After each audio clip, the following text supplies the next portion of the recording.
Estados Unidos es el mercado más importante del mundo.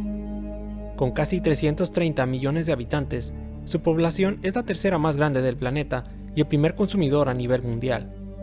Por lo que no es de extrañar que cualquier empresa que desee triunfar considere introducirse en este país, que es además económicamente el más poderoso. Y la Fórmula 1 no es la excepción. A pesar de sus orígenes 100% europeos, la competencia buscó siempre tener una estrecha relación con los norteamericanos. Desde su creación en 1950, se consideró a las 500 millas de Indianápolis como parte del calendario y una carrera puntuable para el campeonato de Fórmula 1, siendo por más de 10 años prácticamente el único país junto con Argentina en albergar una carrera de Fórmula 1 fuera del continente europeo. Desde entonces, ha habido más de 11 sedes distintas que han albergado un gran premio en Estados Unidos, siendo la última en sumarse a esta lista la ciudad de Miami, Florida. Por cierto, para quienes estén interesados, les dejo un link con un documental sobre la historia del Gran Premio de Miami. De todas estas sedes, la más longeva ha sido la carrera de Watkins Glen en el estado de Nueva York, donde se corrió por 20 años consecutivos desde 1961 hasta 1980. Sin embargo, hay que decir que la Fórmula 1 nunca fue realmente popular en los Estados Unidos. Desde que Liberty Media tomó el control de la Fórmula 1 en 2017, sus dirigentes han trabajado sin descanso para tratar de convertirlo en un espectáculo mucho más afín a los norteamericanos.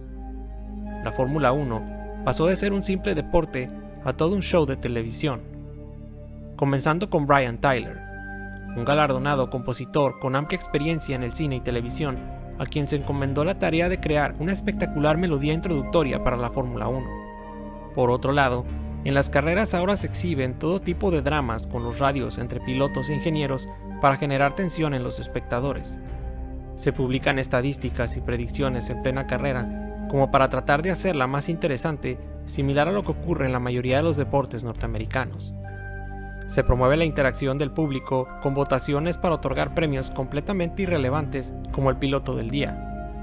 Se organizan eventos de PR con mucha mayor frecuencia que antes, mientras que los pilotos posan cuales modelos y se visten de maneras cada vez más extravagantes, emulando a los deportistas americanos. Hoy en día hay mucha más mercancía disponible a la venta de la Fórmula 1 y todos sus equipos y pilotos como nunca había habido en la historia. Por si esto no fuera suficiente, se han producido series documentales como Drive to Survive o Chasing the Dream para, de una manera muy hollywoodense, introducirse en aquellos quienes no conozcan aún la Fórmula 1. Desgraciadamente, todos estos esfuerzos de americanizar la Fórmula 1 solo han agregado contenido banal que en realidad no aporta nada para mejorar el nivel de la competencia. Y lo peor es que esto pareciera estar dándoles resultados en su objetivo de atraer a más público en todo el mundo, excepto en Estados Unidos. Pero, ¿a qué se debe que siga habiendo tan poco interés de los norteamericanos por la Fórmula 1? Empezaremos por lo simple y lo más básico: la transmisión de las carreras. Anteriormente, las carreras de Fórmula 1 en Estados Unidos eran televisadas a través de la NBC, una de las cadenas de televisión más populares en la Unión Americana por ser un canal abierto, es decir, gratuito. En 2018, la Fórmula 1 tuvo la brillante idea de copiar a las grandes empresas de entretenimiento, sacando su propia plataforma de streaming, F1 TV. Con esto, lo único que lograron fue que muchísima audiencia norteamericana dejara de ver las carreras, pues nadie estaba dispuesto a pagar por un servicio que no les ofrecía prácticamente nada más que un único contenido. Este fue un error muy grave. Una de las reglas más elementales para introducir un producto a un mercado es primero ofrecerlo al menor costo posible. La Fórmula 1 no tuvo más remedio que ceder prácticamente gratis sus derechos de transmisión a la cadena ESPN, para que así la gente sin suscripción a F1 TV pudiera ver las carreras. Pero aquí solo hemos abordado el tema de los medios de transmisión. Dejando esto de lado, es igualmente importante hablar ahora de los horarios de transmisión. ¿De verdad creen que una persona que vive en California se va a despertar un domingo, siendo posiblemente su único día de descanso, para ver una carrera de Fórmula 1 en Barcelona? Esto es simple sentido común. Pero es que además hay que considerar que el norteamericano promedio tiene una rutina muy estandarizada y muy rigurosa para pasar su fin de semana. Por lo regular los domingos, los norteamericanos se reúnen con sus familiares, amigos o vecinos y organizan lo que le llaman barbecues, mientras ven un deporte local como por ejemplo el fútbol americano. De ninguna manera, un estadounidense pasará gran parte de su mañana el domingo viendo una carrera cuando tiene que ir al Walmart más cercano y abastecerse de suficiente cerveza, prepararse y tener todo listo para antes del mediodía, que es cuando por lo regular comienzan los partidos, mismos que se prolongan hasta altas horas de la noche. Lamento decirle a la Fórmula 1 que a partir del mes de agosto, ante esta audiencia que representa un enorme porcentaje de la población americana, no tiene prácticamente nada que hacer. Por otro lado, se tiene la creencia de que en Estados Unidos no les gusta la Fórmula 1 pues no son capaces de entender las reglas. Pero sinceramente no creo que este sea el caso. Excuso decirles que en la NFL o la Major League Baseball las reglas son tan o más complejas que las que hay en la Fórmula 1. Así que no consideraría esto como una razón de peso. Lo que sí consideraría como una razón de peso es el nacionalismo tan marcado de los norteamericanos. ¿A qué me refiero? Bueno, pues aunque una buena parte de los estadounidenses sí que les gustan las competencias de autos, ellos prefieren consumir producto nacional. Y en ese sentido, en Estados Unidos tienen mucha variedad, desde categorías open wheel como la serie IndyCar, pasando por NASCAR, hasta espectáculos con carreras de trailers y monster trucks. La Fórmula 1 no aporta nada realmente interesante o nuevo para los estadounidenses. A eso hay que agregar que los norteamericanos no tienen relevancia histórica en la Fórmula 1. Desde que esta se fundó hace más de 70 años, tan solo en 2 ocasiones los estadounidenses lograron ganar un campeonato de Fórmula 1. Phil Hill en 1961 y Mario Andretti en 1978. Es decir, el último piloto norteamericano en ganar un campeonato fue hace casi 45 años. Estados Unidos necesita nuevos héroes en Fórmula 1. Veamos el caso de México como ejemplo. Desde el 2020, la Fórmula 1 es muchísimo más popular en este país. ¿La razón? La primera victoria de Sergio Pérez. El mexicano llevaba 10 años en Fórmula 1, pero no fue sino hasta que consiguió su primera victoria que la gente se percató de su existencia y empezaron a ver las carreras. De ahí la urgencia de incorporar a un piloto estadounidense cuanto antes, sin importar si este cumple o no con los requisitos para entrar a Fórmula 1. Hoy en día, lo único norteamericano de lo que pueden presumir en la Fórmula 1 es el equipo Haas, equipo que, hay que decirlo, es el hazmerreír de toda la parrilla. Pero hay otra razón que quizá muchos de ustedes desconozcan, por la cual la Fórmula 1 hoy en día no es querida en Estados Unidos como lo es en el resto del mundo. Y esa razón es el fiasco que se vivió en Indianápolis en la temporada 2005. ¿Qué fue lo que pasó en ese Gran Premio? Amigos, pónganse cómodos y acompáñenme a revivir uno de los eventos más lamentables y vergonzosos en la historia del automovilismo. El año 2005. El reglamento de la Fórmula 1 se modificaba, siendo uno de los cambios más relevantes la prohibición a cambiar neumáticos durante las carreras. Para poder cumplir con esta nueva normativa, los pilotos tenían que someter el mismo juego de neumáticos durante una distancia de 300 kilómetros, que es aproximadamente la distancia total recorrida en cada Gran Premio. Ese año se utilizaban 2 marcas de neumáticos en Fórmula 1, Michelin y Bridgestone. Michelin proveía de neumáticos a los equipos Renault, McLaren, Red Bull, Toyota, Williams, Sauber y Bar Honda, mientras que Bridgestone proveía a los equipos Ferrari, Jordan y Minardi.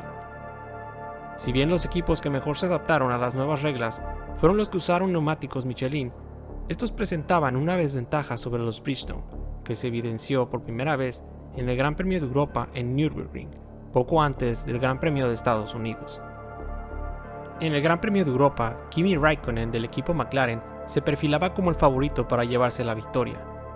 Como dije antes, McLaren era uno de los equipos con neumáticos Michelin. Räikkönen lideraba la carrera, pero apenas a mitad del trayecto el finlandés empezó a sufrir por degradación severa en su neumático delantero derecho debido a una bloqueada. Como en ese momento Räikkönen iba primero y se prohibía el cambio de neumáticos, el equipo decidió correr el riesgo y mantenerlo en la pista hasta el final. Pero justo en la última vuelta de la carrera, la suspensión del McLaren se rompe, privando al finlandés de una segura victoria.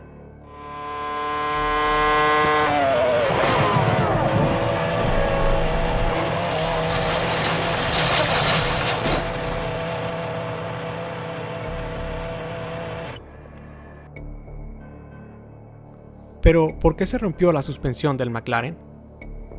Cuando los pilotos bloquean, esto significa que frenan tan bruscamente que la llanta deja de girar y permanece estática por unos instantes, manteniendo un mismo punto de contacto con el suelo. Debido a la fricción, la superficie en ese punto se desgasta más que en el resto del neumático, ocasionando una especie de aplanamiento. Es el resultado de esa misma fricción lo que hace que veamos salir humo de las llantas cuando el bloqueo ocurre. Cuando la superficie de la llanta deja de ser homogénea y se aplana en ciertos puntos, provoca vibraciones al rodar. Un exceso de vibración afecta, entre otras cosas, a la suspensión del coche. Ello fue lo que terminó por romper justo en la última vuelta la suspensión del McLaren de Raikkonen. Pero el abandono del finlandés pudo bien terminar en una tragedia. La suspensión se desprendió casi completamente y la llanta pudo haber impactado en el casco del piloto. Recuerden que en aquella época aún no se había implementado el halo de seguridad. El Gran Premio de Europa fue el primer aviso para Michelin y para la Fórmula 1 de que las cosas no estaban bien ni con los neumáticos ni con el reglamento. 2 fechas más tarde llegaría el Gran Premio de Estados Unidos, en el legendario Indianapolis Motor Speedway. Durante las prácticas libres del viernes, Ralf Schumacher del equipo Toyota, equipo calzado también por Michelin, sufriría un accidente entrando en la curva número 13, impactando contra el muro a más de 280 km por hora. La causa fue una falla en su neumático trasero izquierdo.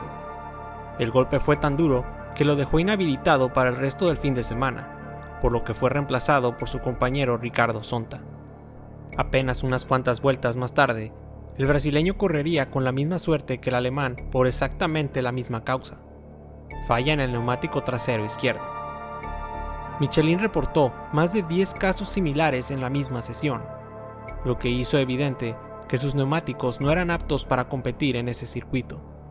Pero ¿por qué solo la Fórmula 1 tenía este problema en Indianápolis?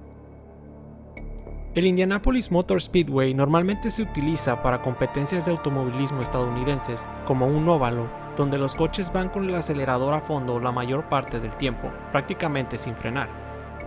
Sin embargo, el trazado usado en Indianápolis para Fórmula 1 era distinto.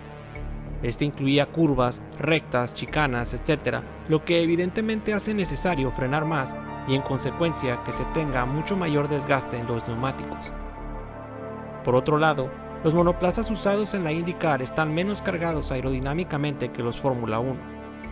Un Fórmula 1 está diseñado para correr a muy altas velocidades en trazados mucho más complejos, por lo que producen mayor downforce, es decir, se adhieren al asfalto con mucha más fuerza que los IndyCar, lo que genera mayor desgaste de los neumáticos. Ahora bien, el trazado usado en Indianápolis para la carrera de Fórmula 1 se complementa con una de las partes del óvalo que es justamente donde está la curva número 13 y la recta principal. Esa curva era en ese entonces única en la Fórmula 1, pues se trataba de una curva con un peralte de 9 grados que se tomaba a muy altas velocidades y generaba una carga lateral sobre los neumáticos mucho más alta de la habitual. Como saben, cuando un vehículo en movimiento entra en una curva, los neumáticos, al ser el único elemento en contacto con el piso, se someten a una fuerza similar en dirección opuesta a la de la curva, lo que ocasiona un estiramiento en las esquinas de los neumáticos que incrementa su tensión. A esto se le conoce como fuerza lateral. A mayor velocidad, mayor será también la fuerza lateral. Pero si el centro de gravedad del vehículo se modifica, como ocurre en la curva 13 de Indianápolis por tratarse de una curva peraltada, esta fuerza lateral es aún mayor. A todo esto se sumaba una variable adicional que Michelin desconocía y que no contempló al momento de fabricar sus compuestos.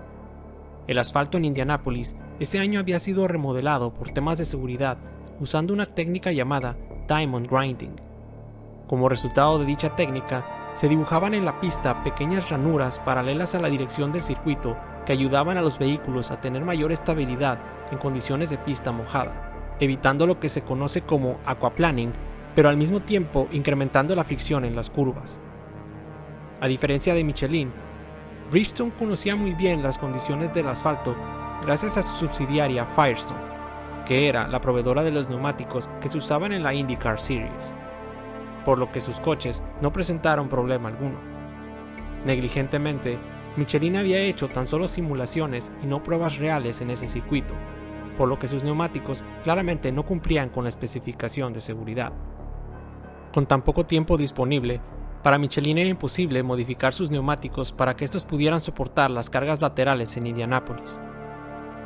Viéndose la Fórmula 1 en una situación ciertamente comprometedora, se hicieron algunas propuestas para tratar de resolver el problema. La primera fue que todos los equipos usando neumáticos Michelin redujeran la velocidad entrando en la curva 13, pero esto fue inmediatamente rechazado debido a que habría equipos yendo lento y otros yendo rápido en una misma curva, lo que suponía un peligro para todos. La segunda propuesta fue permitir a los equipos reemplazar neumáticos cada 10 vueltas. Pero esto tampoco fue posible, pues ningún equipo contaba con suficientes repuestos para poder cambiar tantas veces. Una tercera propuesta fue que los equipos Michelin pasaran a través del pit lane y evitaran la curva 13, pero esta también fue descartada por el riesgo de tener un exceso de tráfico en los pits con mecánicos y demás personal trabajando simultáneamente con otros coches. Finalmente, los equipos con neumáticos Michelin le propusieron a la FIA agregar una chicana en medio de la curva 13, pero la FIA rechazó esta propuesta, pues toda modificación a los trazados debía someterse a pruebas por temas de seguridad y el tiempo para ello era insuficiente. Habiendo desgastado todas las ideas, los equipos Michelin concluyeron que no había más remedio que retirarse de la competencia, pues no expondrían a sus pilotos a un accidente potencialmente fatal por esta situación con sus neumáticos, siendo que la ley del estado de Indiana en ese apartado era muy clara y los habrían juzgado bajo el cargo de homicidio involuntario. Y el día llegó, un 19 de junio del 2005, la carrera esperada por todos los norteamericanos. Los 10 equipos desfilaron en la vuelta de formación previa como para engolosinar a los fans, pero justo antes de reincorporarse en su lugar para arrancar la carrera, todos los que usaban neumáticos Michelin se fueron metiendo uno a uno a pits para retirarse, dejando la parrilla de salida únicamente con los 2 Ferrari, los Jordan y los Minardi. Sin saber realmente lo que estaba ocurriendo, cuando el público se percató de la farsa de comenzar la carrera únicamente con 6 coches, mostraron de inmediato su indignación y comenzaron a lanzar objetos a la pista. Y no era para menos, cualquiera que paga por un boleto de Fórmula 1 se habría sentido robado con semejante espectáculo. El único adelantamiento que se presenció en todo el Gran Premio fue el de las 2 Ferrari sacándoles una vuelta a los rezagados. Furiosos, los fans de inmediato abandonaron las instalaciones y exigieron su reembolso. Como dato curioso, esta fue la única victoria conseguida por Schumacher y Ferrari en esa temporada. Una victoria con claro sabor amargo, pues ni siquiera la festejaría. Al momento del podio, tendrían que salir de la escena rápidamente para no hacer peor un momento que ya de por sí era bastante vergonzoso. La Fórmula 1 no solo le faltó el respeto a los fans, sino también a la pista más sagrada del automovilismo norteamericano. La imagen de la Fórmula 1 quedó tan manchada en Indianápolis que la renovación de su Gran Premio se vio comprometida y finalmente desapareció del calendario. 2007 fue la última vez que la Fórmula 1 corrió en Indianápolis. Esto sería especialmente doloroso para la Fórmula 1 debido a la historia de este circuito y a que, como dije antes, Estados Unidos era un mercado sumamente importante. Después de lo que se vivió en Indianápolis, la Fórmula 1 permitió el cambio de neumáticos para la siguiente temporada. Sin embargo, la reputación de Michelin se vio tan perjudicada que tuvo que abandonar definitivamente la Fórmula 1, siendo que fueron los equipos calzados por la marca francesa los que mejores resultados habían tenido. A partir del 2007, Bridgestone se homologó como la única proveedora de neumáticos para todos los equipos, misma que sería reemplazada posteriormente por Pirelli en 2011. Durante más de 4 años, del 2008 al 2011, Estados Unidos estuvo completamente ausente de la máxima categoría. No fue sino hasta octubre del 2012, con la inauguración del Gran Premio de las Américas en Austin, que la Fórmula 1 volvió a pisar suelo estadounidense. En los años recientes, la estrategia por capturar al mercado norteamericano empieza a ser mucho más agresiva. En 2022 se inauguró un Gran Premio en Miami y en 2023 se sumará al calendario el Gran Premio de Las Vegas siendo Estados Unidos el único país del mundo que goza de 3 grandes premios en una misma temporada. Pero muy a pesar de todos estos esfuerzos, la Fórmula 1 no puede ocultar el hecho de que el pasado aún no está perdonado. Es probable que la Fórmula 1 no pueda volver jamás al circuito más importante de Norteamérica y una de las catedrales del automovilismo como lo es Indianápolis. Indianápolis 2005 será siempre recordado como uno de los momentos más penosos y lamentables en la historia del automovilismo, y muy seguramente una razón de peso por la que la Fórmula 1 para los norteamericanos siga siendo irrelevante.